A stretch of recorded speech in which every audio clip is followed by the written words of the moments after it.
ओडिशा ब्राह्मण महासंघ जिला शाखा अनुकूल जिलास्तरीय ब्राह्मण परिवार महासभा सुंदरगढ़ सिविक सेंटर माद्री काल भवन अनुष्ठित होती। महासभा ओडिशार कोड़ अनुकूल ब्राह्मण ब्रह्मणी उपस्थित थे। सिविक सेंटर बाहरी सुंदरगढ़ सहर परिक्रमा करने पर सिविक सेंटर एक सभार आयोजन कर सभा आगर प्रथम दीप प्रज्वलन कर मंचासीन अतिथिवृंद को पुष्पगुच्छ उपढोकन दे सम्मानित कर प्रथम एक ओडिसी नृत्य को निश्चय द्वारा परिचालना कर यार मूल उद्देश्य संगत संगठन ब्राह्मण समाज नाच दाबी सरकार केतक मौलिक अधिकार उपस्थापन करने निमंते श्रीयुक्त गोविंद चंद्र स्वार वक्तव्य उपस्थापन करते समाजर संस्कार निमंते तत्वबद्ध रही समाज को उद्बोधन देते। महासभा प्रतिष्ठित ज्ञानी पंडित को ओडिशा ब्राह्मण महासंघ तरफ मानपत्र दे स्वागत संबर्धना कर सभापति गोरीचंद्र ठाकुर तुमिया मिश्र पुर अध्यक्ष सुंदरगढ़ दुशासन सत्पथी ओडिशा ब्राह्मण समाज सभापति प्रदीप कुमार नंद राज्य संपादक ब्रह्मानंद मिश्र राज्य उपसभापति अनिरुद्ध कर केन्दुझर जिला सभापति अलेखपति संबलपुर जिला सभापति गोविंद चंद्र स्वार जिला संपादक और राउरकेला जिला राजनारायण कवि कृपा सिंधु आचार्य संतोष कवि विजय कवि प्रसन्न कुमार दास प्रमुख उपस्थित थे। आमर ऑल ओडिशा को नहीं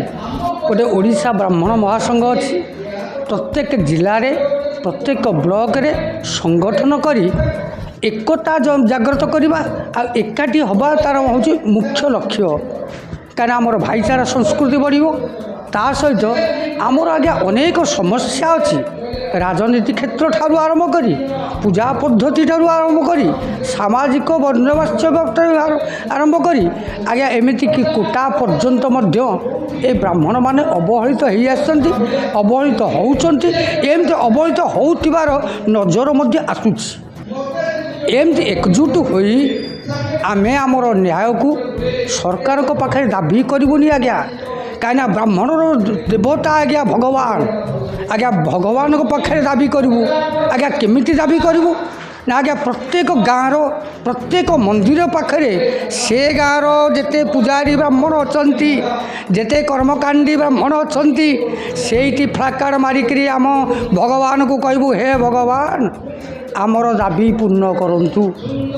आज्ञा जेहेतु मु कहली आमर कौन सरकार सरकार नुह आमर सरकार हेले भगवान तेणु से भगवान आम दाबी शुणिबे किंतु शर्त रहिबो दाबी भगवान न शुणिबा पर्यंत से भगवान को पूजा पद्धति व्यतीत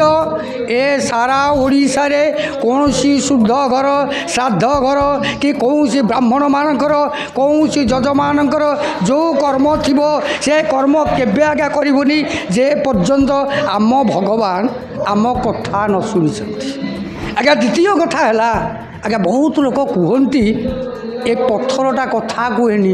काठटा कथा कहेनी आज्ञा कथा कहब निश्चिंत कथा कहब ए ब्राह्मण मानक दाबी से भगवान रखिए तेणु से भगवान को पाखे समर्पित होई आमे केमती उपयुक्त गोटे न्यायोचित ब्राह्मण हबू आमे केमती संस्कारित ब्राह्मण हबू आमर केमती जोटा कि आमर कर्मकांड जमी सठिक मार्गर हबू आमर जमी विश्वास रहिबो आम भगवान को प्रति जदि आमर विश्वास रहिबो ए सारा संसार विश्वास निश्चिंत यही ब्राह्मण मान ही जन्म करि पारिबे। देखो आज बहुत खुशी लगुच आमर सुंदरगढ़ में आमर जिला स्तरीय ब्राह्मण समाज गोटे मीटिंग होती मु तो सब बेले अन्य समाज मीटिंग जाए सब बेले मोर मन में गोटे आशा थिला जे आमर ब्राह्मण मानकर भी एमती गोटे समावेश हवा कथा यहाँ आज है खुशी बहुत खुशी लगुच तो आज ओडिशार विभिन्न जिल्लारू मध्य लोक आसी आज समस्त समागम रे जो प्रकार वेद मंत्र उच्चारण है जेपरी है गोटे अलग प्रकार फील है जेपरी आम आज गोटे प्रकृत रे ब्राह्मण बोली निजको फील है तो गर्व भी अनुभव है यहाँ प्रकृत रे जो ब्राह्मण मानकर विभिन्न प्रकार समस्या रही आउ सीटा किपरि समाधान हेबो किपरि भाव आम समाज रो सबु वर्ग लोकों को लेकिन आगू बढ़ू सेटा होची समावेश रो मुख्य लक्ष्य। तो ब्राह्मण सबु बेले आपण देखिथिबे तांकर कम परसेंट सारा विश्व रे कम 3% हेले मध्य आजिकल से विभिन्न प्रकार बड़ बड़ पद पदवी रे अछंती तो तांको जदि समान सुविधा सुजोग दिया जिवो आरक्षण छाड़ी अन्य जदि सुविधा सुजोग दिया जिवो तो से निश्चित भाव रे आगू जीवे तो समस्त को आम आह्वान करुचु आम मिसिकी आमर जो समाज समाजर जो तलस्तर लोक मैंने भी अच्छा से मैंने भी किपरि आगू बढ़े से समस्त को लेकर ये जो समावेशटा होती बढ़िया भल प्रोग्राम करिसेंती समस्ते समस्त ब्राह्मण समाजर समस्त कार्यकर्ता प्रेसिडेंट सेक्रेटरी समस्त को बहुत बहुत धन्यवाद देवी जे एमती गोटे कार्यक्रम करथिबार। आज सुंदरगढ़ जिलार विभिन्न ब्लॉक रो जिला स्तरीय गोटे ब्राह्मण परिवार समावेश करा जाउची। यार उद्देश्य होला जे आमर ब्राह्मण मान भितर जो संस्कार रहिबा कथा ताहा आमे केते दूर संस्कारित एवं ताको सब गोटे समीक्षा आत्मसमीक्षा करबा संगे संगे जे आमे जहाँ जहाँ मिनिमम बा गोटे सर्वनिम्न संस्कार ताकू आमे डेभलप करबा एवं अन्य मानकु मध्य से अनुसार प्रवर्तैबा संस्कारित हेबा पई एवं यह छड़ा आमर जो सामाजिक आम भितर गोटे दृष्टिभंगी व मनोभाव रही ब्राह्मण मानकर अन्य जाति प्रति अन्य ये मान प्रति से सब केमती दूर हम एवं आमे केमती एक सामाजिक समरसता बजाय रखा से एक सद्भावना समन्वय स्थापन करवा से गोटे प्रयास करा आगामी दिन में धीरे धीरे करा।